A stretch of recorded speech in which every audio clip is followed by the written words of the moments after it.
What's going on, guys? Meteorologist Jonathan Kegges back with you. Hope everybody's doing well. Hope everybody is having a great weekend out there. Just making sure that we are online, of course, across all platforms. Post in the comments where you're tuning in from tonight. We have a lot to talk about. The main thing that we are going to break down tonight is going to be the tropics, that thing that we were tracking last week. I think you have more positive news for Florida. It's going to be a difficult storm to track, and we're going to go through all of the nuances in that. And it's mainly for the Caribbean. I think there's more of an outside shot that this comes a little close to maybe the southeast corner of Florida if it goes on the extreme western side of the guidance. We're going to get all into that in just 1 second. By the way, we are coming at you live on News 6 Plus tonight and on the News 6 YouTube page. Thank you guys a ton for being here. Any questions along the way, post them in the comment section. If you're watching on News 6 Plus, a lot of people also dial up the YouTube feed so they can post the comments right in there. Or if you got that push alert and you're watching from your phone, you can also comment on the article itself. There's a chat box in there. I can see those comments and I can pull those over and we can have the weather discussion going forward. Chad, what is going on in Jamaica? I've got some information for you if you stick around in terms of what I'm watching with this disturbance in the Caribbean. Allie, hope you're doing well tonight. Melissa, hope you're doing well. Same for Elizabeth and Kevin. Great to see you all on the stream. So first and foremost, we're going to go through the Florida forecast kind of quick because we are on the quieter side of things, although there is another cold front coming, not tomorrow. Ahead of the front, we are on the warmer side of things, back to above average. Everybody in Florida has the orange box, meaning that we're a couple of notches above where we should be for this time of the year, more like the mid to upper 80s down the Florida Peninsula. And then the Florida Panhandle, we're back to the low to mid 80s. Everybody, though, a little bit warmer than normal out ahead of our next front that is going to be slicing through over the next couple of days. So here's how it's likely going to play out. So Tuesday, tomorrow, maybe a few scattered showers in the mix as we get into out ahead of the front, I think mainly late into the evening. As we get into Wednesday, that's when our front actually crosses, and you see where it says very nice, closer to Atlanta, closer to into Alabama. Geez, let's call it Missouri, Montana, every little M state except for Mississippi and Alabama out there in the deep south. That nicer, drier, more comfortable air arrives as we get into the day on Wednesday. You'll really feel it when you wake up on Thursday morning.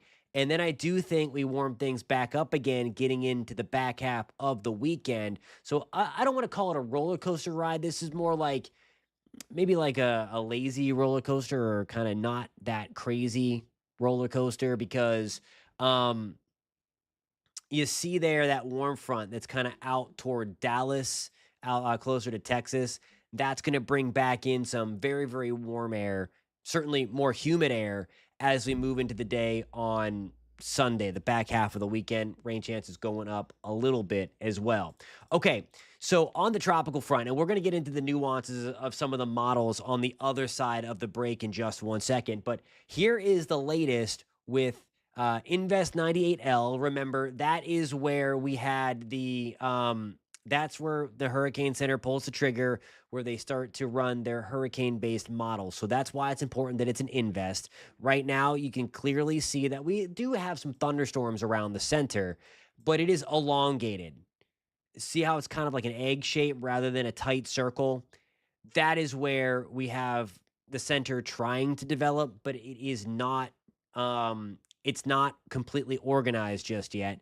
It's not tight, and it has to be tight in order to be a tropical cyclone. Again, in this part of the world, tropical depression, storm, or hurricane, I think the winds are strong enough that once it does do so, we will get Melissa. There's nothing else out there, so I'm comfortable with calling this Melissa.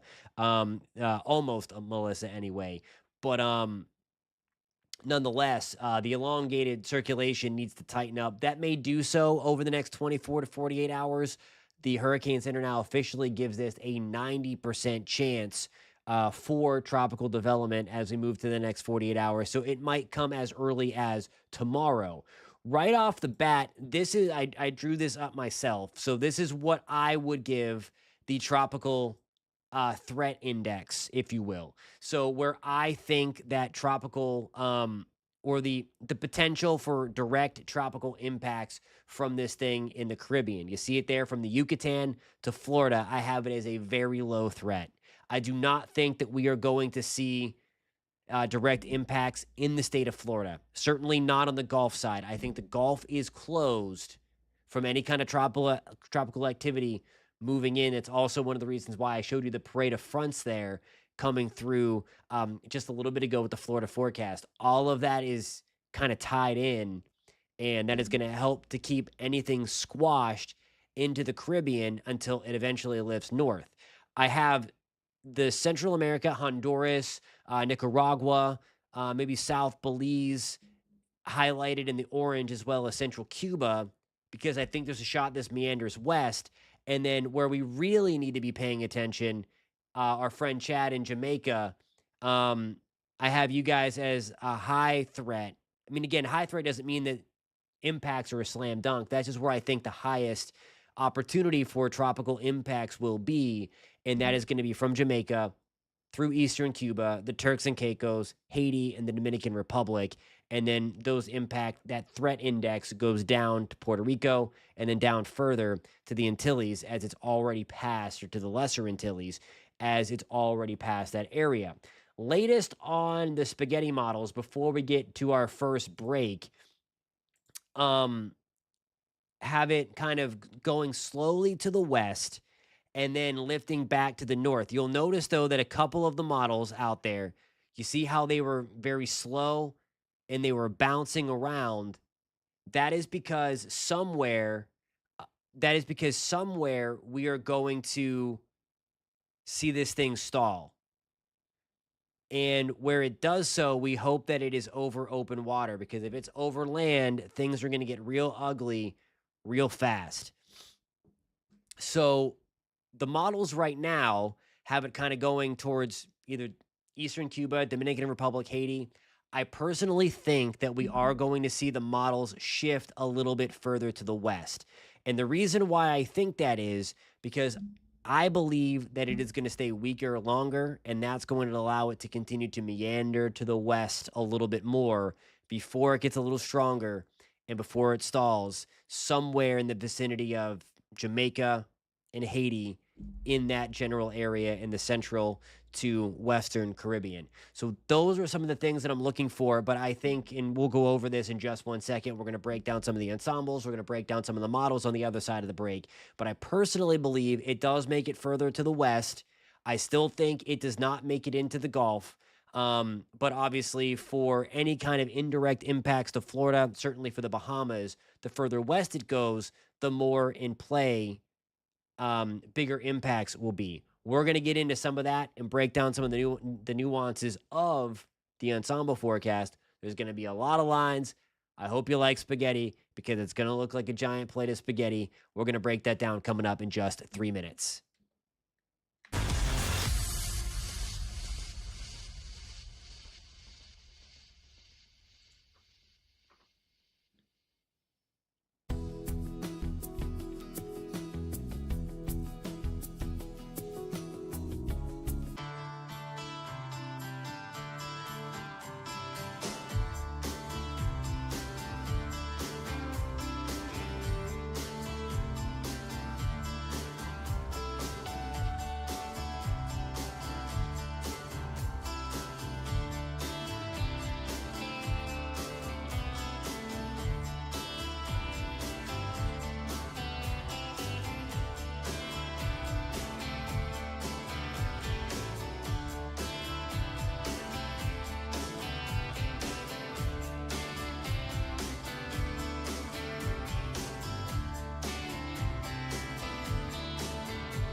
All right, what's going on, guys? We are back on a Monday night, News 6 Weather Live, coming at you live on News 6 Plus, and of course on the News 6 YouTube page. Thank you a ton for being here as we are watching this disturbance and a couple of cold fronts move through Florida. Those cold fronts are later on down the week. You'll feel a little bit drier, a little bit more comfortable as we move through the day on Wednesday and really into Thursday. Jody, hello as well. Missed you in the comments before. Melissa, I would love to know where you saw this from. It is it's not a certainty, but man, it is very, very unlikely that this thing is coming to Florida. Very unlikely. And we're going to go over some of the reasons why. But if anybody sees any garbage like that, please let me know. And I'd love to know where it is because I'm not afraid to call it out either because I've been dealing with this stuff all season long. You guys know I'm a straight shooter on this stuff. And when I see the garbage out there, again, sometimes we collectively call ourselves the garbage crew because we do take out the trash. And I am counting down the days to this hurricane season comes to an end. So at least that part goes away. I'm sure someone's going to hype up a snowstorm in Central Florida some way, somehow this year. But whatever. But anyway, there is the storm itself. It's trying to get going. There are some thunderstorms close on the east side of the center. Right now, though, it is kind of elongated, and that is why we don't have a name. I suspect we're going to get one tomorrow or get one into the afternoon. In the next 48 hours, we should have a name, and it is likely going to be Melissa. There's nothing else threatening stealing that name. So again, I'm confident, and I'm normally not. I never like to name something before the Hurricane Center does, but the next name on the list is Melissa. All right, so let's get into some of this. We're going to look at the Google DeepMind model or ensemble, and what this shows here is the two distinct camps. And we were talking about this last week, but what we have here is the storm right there, okay? If this organizes faster, this takes the eastern track, so all of these members. If it organizes slower, then you see it kind of getting out here and then working its way up. Again, I personally think that it's going to take its time to organize. There's some wind shear this is going to battle, and this is the reason why I thought that it wasn't going to take a direct route up through Puerto Rico when we talked on Thursday. But those are the two big camps there. We're going to watch to see if it gets close to Central America or not. But regardless, this thing should be tugged north, and it should be tugged east of Florida. Again, there are a couple of members that a little too close for comfort. But notice there's nothing in the Gulf, okay? So that's the Google DeepMind AI, which has done fairly well this year. And I think we're going to see something probably in the middle of that. And that's why I think Eastern Cuba, Jamaica, Haiti, that is where I think the main impact of this is going to be. How strong it is yet to be determined because we have a lot of wind shear. Hurricane hunters, by the way, get up in this thing tomorrow, and we're going to learn a lot more about the storm. We're going to learn a lot more about the Caribbean itself. Okay, so that's that, and then I'll show you some of the science behind this. These are the European ensembles. And you clearly see that they are favoring the slower developing solution. I know there's a lot of lines and a lot of L's, but you see a lot of them out here favoring the western side. So the euro wants to keep it weaker for longer. Therefore, it gets further west before it lifts to the north. I personally agree with a solution similar to that. GFS, I think it's a little too fast. So if you're looking at the operational GFS and you see something kind of like this, I think it's a little too fast. I think it gets it a little too strong. And not to mention, there's high pressure out here that I think it's underplaying.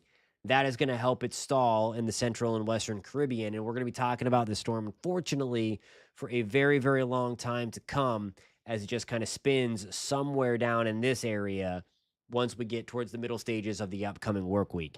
So a lot of things to watch. We had a question earlier about wind shear, and this is not going to be a runaway freight train like a lot of Caribbean storms are. The reason for that is wind shear. This is not a pristine environment. It's not going to completely hold it from developing, but there's enough of it here to kind of make it a little upset, and there's going to be put some kind of resistance on it so that it doesn't completely explode. I'm not saying it's not going to become a strong storm, but down here there's still some wind shear, and you see it kind of meandering and then eventually lifting up. But this would be the reason why. See all that dark red there going across the state of Florida? If it tries to come up, it's gonna get pushed, it's gonna get beat up, it's gonna be it's gonna have a rough time. But all that like yellow color there, that's where we have that wind shear being induced on the thing. So we like that. We like that there's gonna be wind shear around, but still we don't want it to stall over land, and there's an opportunity for that to happen somewhere around Haiti, Jamaica, Eastern Caribbean. That's why I have you guys in that kind of red shaded area. The European model itself, I think, honestly, is doing pretty well. It gets that over here, and notice how it just kind of stays there for a couple days right around Jamaica and then lifts up. We don't like that solution for Jamaica at all, or Eastern Cuba, or the Turks and Caicos, and then it just kind of goes away. Okay, so there's the deal. We'll see how far west it can get. It should stay west because it's developing pretty far south and it's weaker. So it should get far west, stall somewhere around Jamaica, and then eventually get nudged by one of the cold fronts that could bring a pretty chilly end of October, I should say, and start to November. That's also something that we're going to talk about a little bit further down the line. Alrighty, guys, if you have any questions, post in the comments. I need to get my second break of the show in. Any questions, any comments, post them in the section, and I will do my best to get to them in the few minutes that we have to hang out together and just kind of shoot the breeze and have this weather conversation. I will see you guys in just 3 minutes. Thank you a ton for being here.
What's going on, guys? Meteorologist Jonathan Kegges back with you. Post in the comments if you have any questions, concerns, comments, just want to say hey, just want to see your name on the screen. Please do so. We have about 4 or 5 minutes to get into all the action. Maria asks, should Florida be concerned? I think it's something to be mindful of, but I do not think so. I think it's going to be really, really hard for this storm to get close to Florida, in all honesty. I want to show you, if you missed the ensembles, there's a lot of lines here, but they do tell a story. One of the things that we are watching are several cold fronts to come down, and that should shut down the Gulf, okay? So with these fronts coming through, there's almost like a barrier right there. Now we could have, if this storm gets a little further to the west, like some of these lines would suggest, then it's going to feel the tug and work its way up, maybe something like this. So while it could get close to southeast Florida and maybe at the very worst some outer bands come through, that's at the very least. I think the more likely scenario is somewhere kind of in between the two, and something comes up through central eastern Cuba after impacting Jamaica. So to answer your question, I don't think we should be overly concerned here in Florida. I really don't.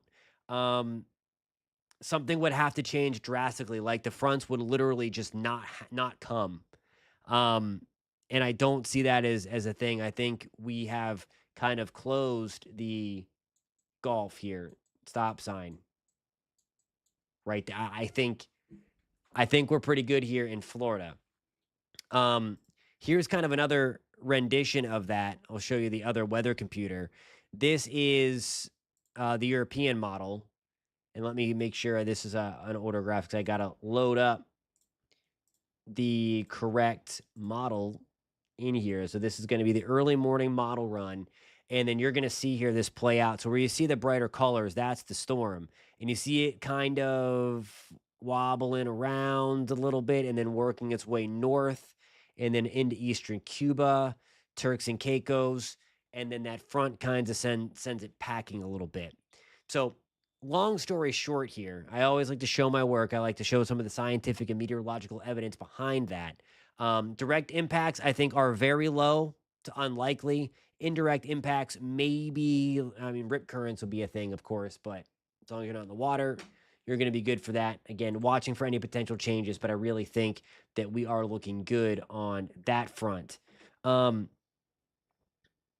see, the Euro model has been interesting. That's exactly what I just showed there. It shows that stall, and it does that fairly well.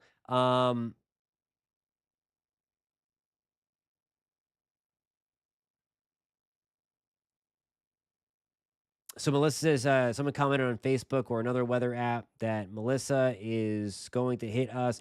Yeah, no, I mean, if they're doing that, they're doing it for clicks. Um, I mean, to me, it's clear that a cold front's going to be there. And again, a hurricane is never going to beat a synoptic scale feature.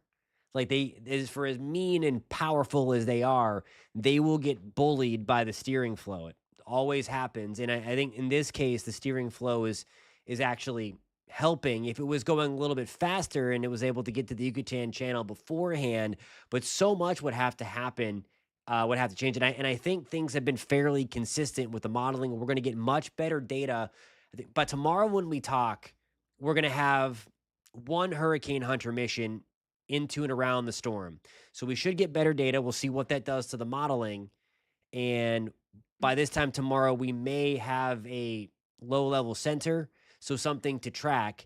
And so we should have confidence going up in the likely track scenario once we get into, by this time we talk tomorrow. So make sure you tune in. If you found this live stream and the show helpful, we're here every Monday through Friday at 9:30. Give it a thumbs up. It helps YouTube push this out to more people if you're watching on YouTube. If you're watching on News 6 Plus, you know what to do. Keep it parked right here because your Central Florida news and weather update is coming just on the other side of this break, starting in just a couple of minutes. So hope to see you over there. If you're on the YouTube side of things, same channel, different thumbnail. Find that there again. That is News 6 at 10, of course, live at 10 o'clock. I'll see you guys tomorrow. I'll be watching this overnight. Any trends, we're going to talk about it. And then, of course, we're tracking another cold front coming through Florida. I'll see you guys tomorrow night, 9:30. Have a great night, everybody.